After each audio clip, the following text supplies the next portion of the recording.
Assalamualaikum warahmatullahi wabarakatuh. Alhamdulillah, wassalatu wassalamu ala rasulillah wa ala alihi wa sahbihi wa mawalah. Anak-anak Ustaz yang Ustaz cintai dan Ustaz banggakan, segala puji bagi Allah Subhanahu wa taala atas seluruh nikmat dan karunia-Nya. Salawat dan salam kepada Rasulullah sallallahu alaihi wasallam dan seluruh para sahabatnya serta para pengikutnya sekalian. Anak-anak Ustaz yang Ustaz cintai, semoga Allah Subhanahu wa taala melindungi dan menjaga kita semuanya, dan semoga Allah Subhanahu wa taala selalu memberikan taufik kepada kita semuanya untuk memudahkan pengamalan dari ilmu yang sudah kita ketahui. Pada hari ini kita akan melanjutkan pembahasan kita, yaitu hadis yang ke-1449 dari Abdullah bin Umar radhiyallahu an, bahwasanya Rasulullah sallallahu alaihi wasallam bersabda, "Idza akala ahadukum falyakul biyaminihi wa idza shariba falyashrab biyaminihi fa inna asyaitana ya'kulu bishimalihi wa yashrabu bishimalihi." Rasulullah sallallahu alaihi wasallam bersabda, apabila salah seorang di antara kalian makan,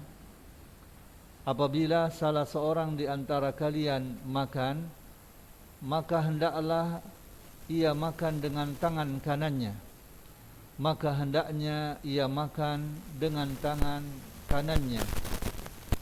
Dan apabila dia minum, maka hendaklah ia minum dengan tangan kanannya.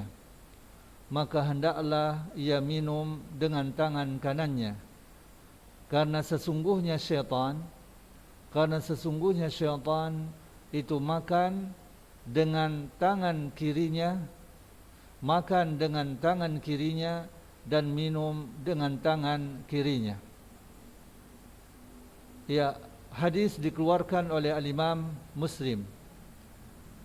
Fikih hadis, pemahaman hadis.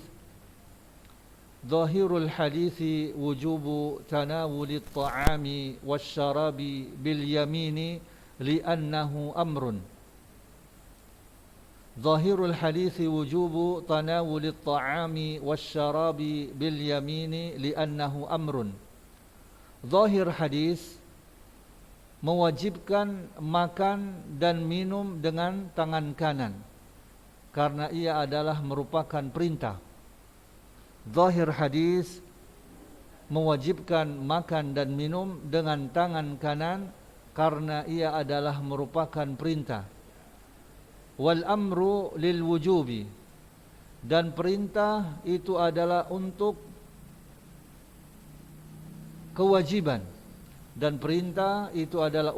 kewajiban. Wa qad ta'akkada bi anna mukhalafatahu min 'amali syaitani, dan sungguh telah diperkuat bahwasannya menyelisihinya termasuk amal syaitan, termasuk perbuatan syaitan, dan sungguh telah dikuatkan bahwa menyelisihinya adalah termasuk perbuatan syaitan. Wa huwa qaulu ba'di a'immatil ilmi, dan ia adalah merupakan pendapat sebagian para imam ahlul ilmi.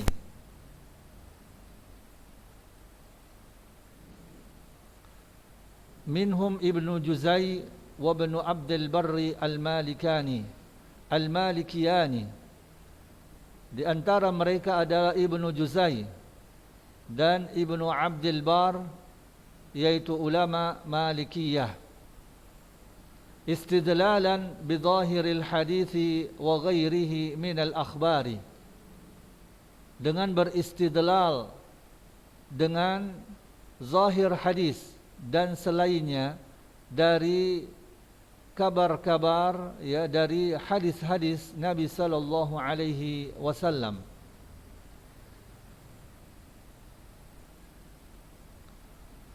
وذهب الأكثر إلى سنية الأكل والشرب باليمين. Dan pendapat kebanyakan menyebutkan sunnahnya makan dan minum dengan tangan kanan. Wa hamalul ahaditha ala dhalika, dan mereka membawakan hadis-hadis atas yang demikian itu, li'annahu min babi takrimil yamini, karena ia adalah dari sisi bab memuliakan yang kanan. Li'annahu lakinnal ihtiyata fi hadha aula, akan tetapi berhati-hati di dalam perkara ini adalah perkara yang lebih utama. Litadafuril adillati, karena begitu banyaknya dalil-dalil. Wa sabaqatil mas'alatu fi babil walimati fi bayani usulil akli, dan telah berlalu permasalahan mengenai bab walimah di dalam menjelaskan dasar-dasar adab makan. Nah, hadis yang ke-1450, yaitu hadis dari Amr bin Shu'aib dari ayahnya, dari kakeknya radhiyallahu anhum. Dia berkata bahwasanya Rasulullah sallallahu alaihi wasallam bersabda, "Kul washrab walbas wa tasaddaq." Makanlah dan minumlah dan berpakaianlah dan bersedekahlah tanpa berlebih-lebihan dan tanpa kesombongan. Makanlah dan minumlah dan berpakaianlah dan bersedekahlah tanpa melampaui batas dan kesombongan. Takhrij hadis ini adalah, begitulah lafaz hadis dan takhrijnya di dalam Bulughul Maram. Kadza lafzul hadithi wa takhrijuhu fi Bulughil Marami. Wa huwa sahwun ajibun, dan ia adalah satu kelupaan yang agak mengherankan. Wa tahqiqu fihi ma ya'ti, dan tahqiqnya adalah sebagai berikut. Qala an-nabiy sallallahu alaihi wasallam, kulu washrabu walbasu wa tasaddaqu fi ghairi israfin wala makhilatin. Makanlah dan minumlah dan berpakaianlah dan bersedekahlah kalian tanpa melampaui batas dan kesombongan. Kadza 'allaqahu al-Bukhari, begitulah yang telah dimu'allaqkan, ditakliq oleh al-Imam al-Bukhari secara mu'allaq. Hadis ini disebutkan oleh al-Imam Bukhari secara mu'allaq. Wa akhrajahu mawsulan an Amrin bihi an-Nasa'i, lakin laysa fihi washrabu, wa Ibn Majah bitamamihi nahwuhu fihi washrabu wa Ahmadu. Dan dikeluarkan secara mausul, secara bersambung dari Amr, yaitu dikeluarkan oleh An-Nasa'i, akan tetapi di dalamnya tidak terdapat washrabu, minumlah oleh kalian. Dan Ibnu Majah dengan kesempurnaannya, contohnya padanya terdapat washrabu, dan minumlah oleh kalian. Dan begitu juga yang telah diriwayatkan oleh Al-Imam Ahmad. Wa akhrajahu Abu Dawud at-Tayalisi bilafdil Bukhari, lakin fi akhirih ba'du wa tasaddaqu. Dan dikeluarkan Abu Dawud at-Tayalisi dengan lafaz Al-Imam Al-Bukhari, akan tetapi di akhirnya, setelahnya itu ada kalimat wa tasaddaqu, bersedekahlah oleh kalian. Fa inna Allah azza wa jalla yuhibbu an yura atharu ni'matihi ala abdihi. Sesungguhnya Allah azza wa jalla menyukai ya diperlihatkan ya bekas nikmatnya tersebut atas hambanya. Laisa indahu min ghairi israfin wala makhilatin. Akan tetapi tidak ada padanya kata-kata tanpa berlebih-lebihan dan kesombongan. Amma Abu Dawud As-Sijistani falam yukhrijuhu. Adapun Abu Dawud As-Sijistani maka beliau tidaklah mengeluarkan hadis itu. Wa akhrajahu al-Hakim fajama'a baina lafz al-Bukhari wa man wafaqahu wa lafz at-Tayalisi, dan telah dikeluarkan oleh Al-Imam Hakim, lalu beliau menggabungkan antara lafaz Al-Imam Al-Bukhari dan yang sepakat, yang sesuai, dan perawi-perawi yang sesuai dengannya. Wa lafdhu at-Tayalisi, dan lafaz dari Abu Dawud at-Tayalisi adalah fi ghairi sarafin wala makhilatin, inna Allah Ta'ala yuhibbu an yura atharu ni'matihi ala abdihi. Tanpa berlebih-lebihan dan kesombongan, sesungguhnya Allah Ta'ala menyukai diperlihatkannya bekas ya nikmatnya atas hambanya. Walafdhuhu indahum jami'an bisighatil jam'i kulu lal mufradu, dan lafadznya yang ada pada mereka seluruhnya dengan sighah jama', dengan bentuk jama'. Kulu, makanlah oleh kalian, lal mufradu, ya bukan dengan sighah tunggal, ya. Ya. Wa sahhahu al-Hakim wa wafaqahu adz-Dzahabi, dan telah disahihkan oleh al-Imam Hakim dan disepakati oleh al-Imam adz-Dzahabi. Wa qala al-Mundhiri ruwatuhu ila amrin thiqatun muhtajjun bihim fi as-sahih. Berkata al-Imam al-Mundhiri, perawi-perawinya sampai kepada Amr itu thiqah, dapat dijadikan hujjah, ya, dan dijadikan hujjah ya mereka itu di dalam kitab As-Sahih. Qultu, dan pendapatku adalah wa isnadu Amr bin Shu'aib an abihi an jaddihi hasanun muhtajjun bihi 'inda a'immatil hadits. Ya, isnad Amr bin Shu'aib dari ayahnya, dari kakeknya itu adalah hasan dan dijadikan hujjah. Mereka dijadikan hujjah oleh para imam-imam ahlul hadis. Wa qad asyara al-Bukhari ila hujjatil hadis fa'allaqahu bi sighatil jazmi.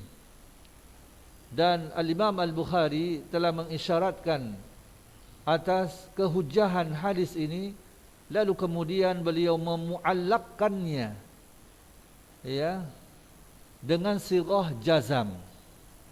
Ya, dengan sighah jazam, kama suqnahu laka qala an-nabiy sallallahu alaihi wasallam kulu.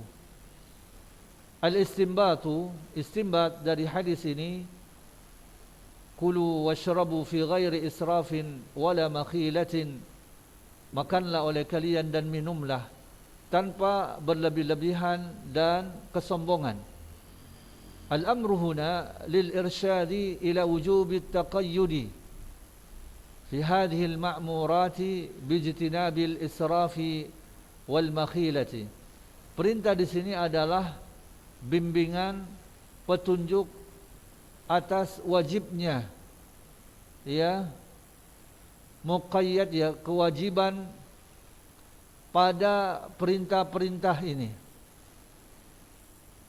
dengan menjauhi ya dengan menjauhi melampaui batas dan kesombongan. Wal israfu sarfu syai'i fima yanbaghi zaidan 'ala ma yanbaghi. Berlebih-lebihan adalah memalingkan sesuatu pada perkara yang seharusnya dengan menambahkan atas apa-apa yang selayaknya, yang seharusnya. Wa huwa mujawazatul haddi fi fi'lin aw qawlin. Israf, berlebih-lebihan, itu adalah melampaui batas di dalam perbuatan mau ataupun perkataan. Wa minhu qawluhu ta'ala, di antaranya adalah firman Allah tabaraka wa ta'ala, qul ya ibadiyalladzina asrafu ala anfusihim la taqnatu min rahmatillah. Katakanlah wahai hamba-hambaku yang melampaui batas atas diri mereka, janganlah kalian taqnatu, kunut, janganlah kalian berputus asa terhadap rahmat Allah Subhanahu wa taala. Lakinnal israfa fil infaqi ashharu, akan tetapi berlebih-lebihan di dalam berinfak itu lebih masyhur, lebih dikenal. Wat-tabdhiru sarfu syai'i fima la yanbaghi. Sedangkan perbuatan mubazir ini adalah memalingkan sesuatu pada perkara-perkara yang tidak selayaknya. Wal makhilatu biwazni 'azimatin wa hiya bima'na al-khuyala wa huwa at-takabbur. Dan makhilah dengan timbangan azimah, kebesaran, ia memiliki makna al-khuyala, yaitu at-takabbur, kesombongan. Yang kedua, fi ghairi israfin wala makhilatin, tanpa melampaui batas dan kesombongan. Fihi tahrimuhuma, di dalamnya ini menunjukkan atas pengharaman keduanya, yaitu berlebih-lebihan dan kesombongan. Li'annahu syartun fil madhkurati wa minha as-sadaqatu wa 'adamul israfi wal kibri. Karena ia adalah merupakan syarat di dalam perkara-perkara yang telah disebutkan, dan di antaranya adalah sedekah dan tidak wa 'adamal israf wal kibr, dan tidak berlebih-lebihan dan sombong. Maka ini menunjukkan atas pengharaman keduanya, yaitu berlebih-lebihan dan kesombongan. Wa huwa majma'un alaihi, dan ini adalah perkara yang telah disepakati mengenai hal ini. Salisan, yang ketiga, hadzal haditsu min jawami'i kalimihi sallallahu alaihi wasallam. Hadis ini adalah termasuk jawami'ul kalim Nabi sallallahu alaihi wasallam, kalimat yang singkat akan tetapi memiliki makna yang begitu dalam dan luas. Faqad jama'a fi kalimatin yasiratin, sungguh beliau telah mengumpulkannya di dalam kalimat yang sedikit. Tadbirul insani masaliha nafsihi fi dhatihi wa jasadihi wa fi dunya wal akhirati.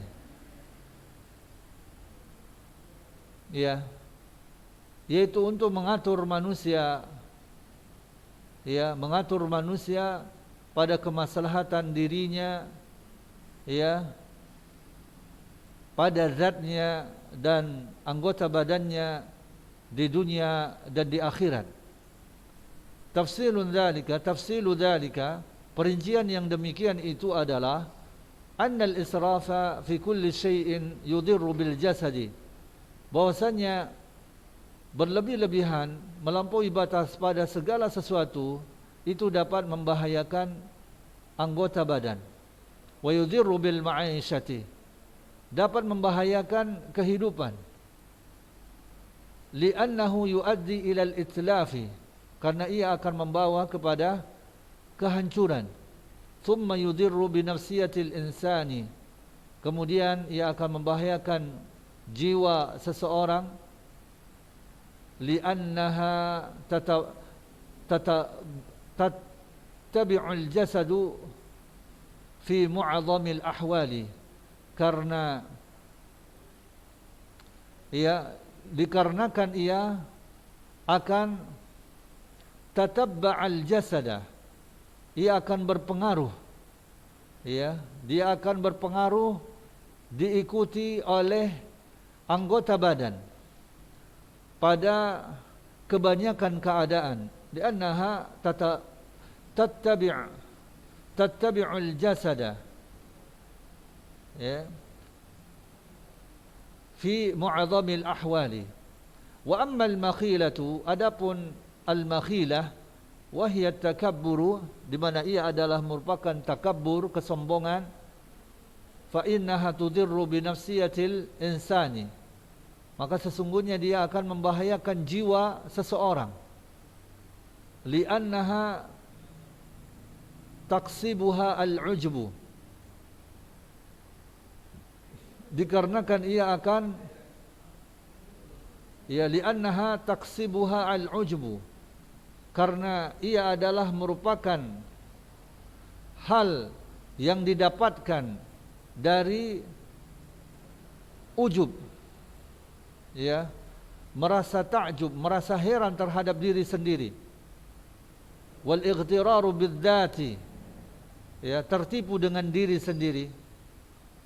Wa tudirru bil akhirati, dan akan membahayakan akhiratnya.